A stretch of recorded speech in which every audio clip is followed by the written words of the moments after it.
जय हिंद साथियों, स्वागत है आपका अपने YouTube channel the competition and fitness hub में। तो जैसा कि आपको पता है कि फिजिक्स के इंपॉर्टेंट क्वेश्चन से जो सारे लेसन्स के हैं उसके मैं जो इंपॉर्टेंट क्वेश्चन हैं वो सारे सीरीज करा रहा हूँ।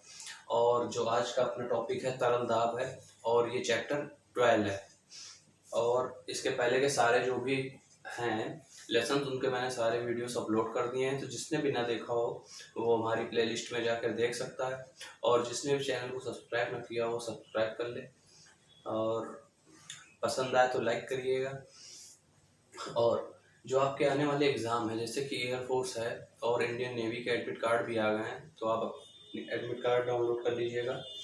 और साथ ही साथ जो एग्ज़ाम और भी आने वाले हैं जिसमें फिजिक्स का पोर्शन रहता है उसके लिए भी जो क्वेश्चंस करा रहा हूँ वो बहुत ही ज़्यादा इंपॉर्टेंट है। जैसे कि यूपी ट्रिपल एससी का जो पेट का एग्ज़ाम होगा, जो एग्ज़ाम का उसका वैल्यू है वो 1 ईयर तक ही वैलिड है।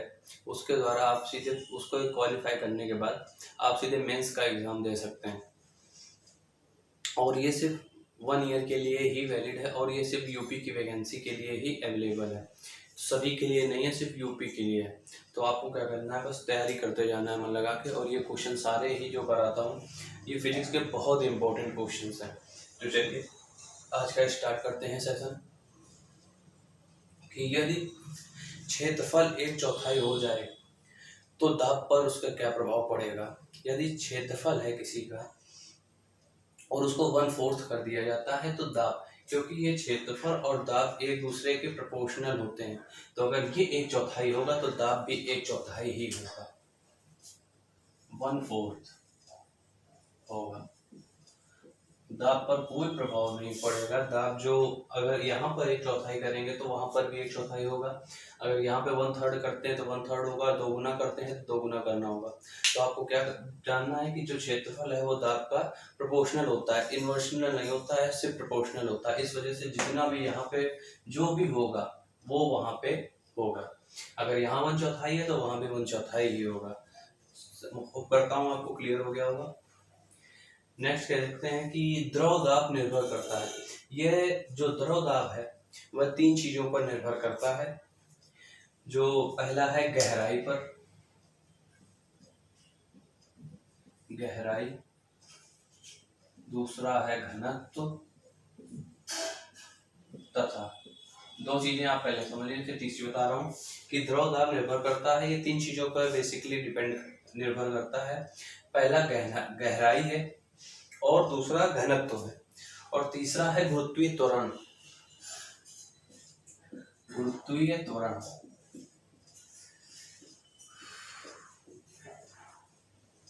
यह 3 चीजों पर निर्भर करता है। जो द्रव दाब होता है वह गहराई, घनत्व तथा गुरुत्वीय त्वरण यानी कि जी पर डिपेंड करता है। नेक्स्ट क्वेश्चन देखते हैं कि हाइड्रोलिक ब्रेक है जो उसका कार्य सिद्धांत किस पर आधारित है। इस टाइप के क्वेश्चंस काफी फिजिक्स में पूछे जाते हैं। एयरफोर्स और नेवी में तो खास तौर से बहुत ये इस टाइप के क्वेश्चन पूछता है और एक इस टाइप के क्वेश्चंस। और ये जो बता रहा हूँ ये आपको सारे ही जितने भी क्वेश्चन यार मैं बहुत एक एक क्वेश्चन देख के इंपॉर्टेंट निकालता हूँ कि आपके एक्सरसाइज आपने देखा होंगे 25-25 क्वेश्चन दिए होते हैं जो उसमें से मोस्ट इंपॉर्टेंट क्वेश्चन हैं। मैं वही सिर्फ कराता हूँ कि आपको फालतू पढ़ने की जरूरत नहीं है। जो एग्जाम में पूछे जाते हैं बस वही मटेरियल पढ़ो। स्मार्ट स्टडी इसी को बोलते हैं कि जो एग्जाम में आना है वो कंटेंट आप पढ़ के जाओ तो आप इजिली उसको क्वालिफाई कर जाएंगे। फालतू को तो पढ़ते रहिए, बहुत सारा है फिजिक्स, बहुत मोटी बुक्स है, पढ़ते रहो, कुछ नहीं होना उससे। चलिए देखते हैं कि हाइड्रोलिक ब्रेक का जो कार्य सिद्धांत है वह किस पर आधारित है। जो हाइड्रोलिक ब्रेक का कार्य सिद्धांत है वह आधारित है पास्कल के नियम पर। पास्कल,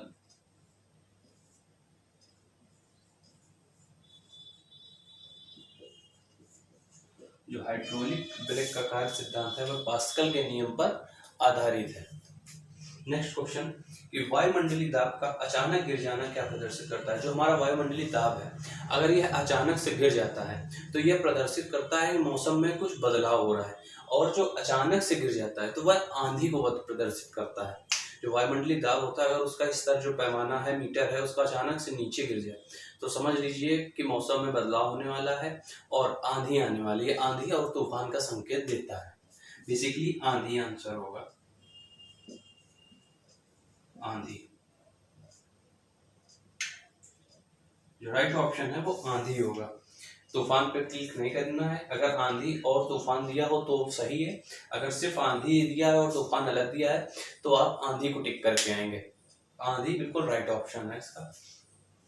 नेक्स्ट देखते हैं कि जो नदी की अपेक्षा समुद्र में तैरना आसान है। जो इंडियन नेवी वाले हैं उनको समुद्र में ही बेसिकली प्रैक्टिस कराई जाती है तैरने की, और नदी में तैरना कठिन है। उसका कारण है क्या? फिजिक्स का कारण है कि जो समुद्र का जल घनत्व होता है वह अधिक होता है, इस कारण से उसमें तैरना आसान होता है, और इसका नदी का जो जल घनत्व होता है यह कम होता है। इसी कारण नदी में तैरना कठिन है। नदी की अपेक्षा समुद्र में तैरना आसान है। इसीलिए समुद्र में तैरना आसान है क्योंकि समुद्र का जल घनत्व अधिक होता है। समुद्र का जल घनत्व अधिक होता है। समुद्र का जल घनत्व अधिक होता है, इसीलिए समुद्र में तैरना आसान भी होता है। नेक्स्ट क्वेश्चन देखते हैं कि दाब का मात्रक क्या होता है। सिंपल क्वेश्चन है, लेकिन कभी कभी छोटे क्वेश्चंस भी पूछ लिए जाते हैं, इसलिए पढ़ना इंपॉर्टेंट है। जो दाब का मात्रक होता है वो न्यूटन पर मीटर स्क्वायर होता है। न्यूटन पर मीटर स्क्वायर। दाब का मात्रक न्यूटन पर मीटर स्क्वायर। नेक्स्ट क्वेश्चन की दाब कौन सी राशि है। यह राशि और मात्रक, इनसे एक क्वेश्चन आराम से पूछा जाता है और बनता भी है। तो किसी न किसी सेट में इनसे क्वेश्चन बन जाता है, इसलिए मैंने दोनों क्वेश्चन इंक्लूड करे हैं कि मात्रक क्या है और राशि क्या है। तो दाब हमारी है अदिश राशि। अदिश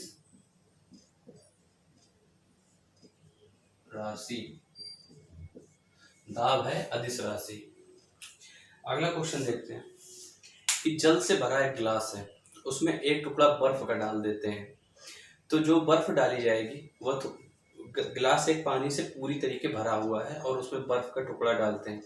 बर्फ थोड़ी देर में पिघलेगी। तो पूछा गया है कि जो बर्फ पिघलेगी तो जो जल का स्तर होगा वह क्या होगा। तो जो जल का स्तर होगा वो समान ही रहेगा। आपने पढ़ा होगा, 6 या 7th में पढ़ा होगा आर्किमिडीज का सिद्धांत। वह यही कहता है कि किसी भी द्रव द्वारा डाले गए भार हटाए गए द्रव्यमान के बराबर होता है। आर्किमिडीज का सिद्धांत ही यही है, हटाए गए द्रव के भार के बराबर होता है, आयतन के बराबर होता है। तो ये वही चीज है कि जब हम बर्फ डालेंगे तो वह पूरी तरीके अपना आयतन बना लेगी, यानी अपना स्पेस बना लेगी। जो पानी होगा वो पहले ही बाहर निकल जाएगा। जब बर्फ पिघलेगी तो उसके बाद जल पर कोई प्रभाव नहीं पड़ेगा। जो गिलास में आपका पानी है वो पूर्ववत ही रहेगा, यानी पहले के जैसा ही रहेगा। होप करता हूँ समझ में आया होगा। तो जल का पूर्ण तल कैसा रहेगा? समान रहेगा, समान रहेगा। आर्किमिडीज का सिद्धांत इस पर लागू होगा। तो होप करता हूँ समझ गए होंगे कि जो हटाया गया आयतन है उसके भार के बराबर होता है। तो जैसे ही बर्फ का टुकड़ा डालेंगे, अगर पानी बिल्कुल भरा है तो वह पहले ही छलक जाएगा थोड़ा।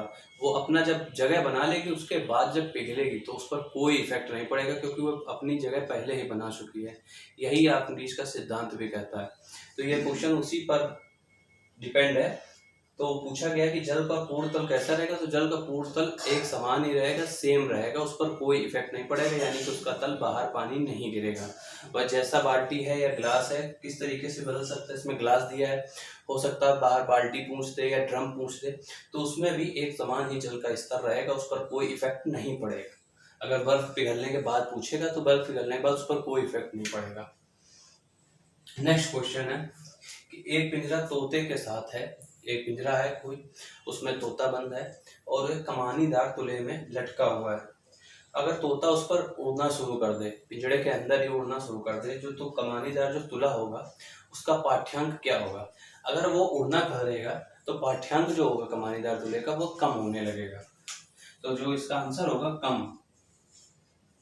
कम होगा। तो अपना तरल दाब जो चैप्टर है वो इसी के साथ कंप्लीट होता है। होप करता हूँ आपको क्लास पसंद आई होगी। अगर पसंद आई हो तो लाइक कर दीजिएगा एंड चैनल को सब्सक्राइब कर लीजिएगा। ऐसे ही सारे क्वेश्चन और स्टैटिक जीके की भी क्लास चल रही है, जो SSC GD and UP SI के लिए तो बहुत ही इंपॉर्टेंट है। तो बस क्या करना है, साथ ही साथ तैयारी करते रहना है और अपना ध्यान रखना है और अपनों का भी ध्यान रखना है। तो इसी के साथ जय हिंद, राम राम।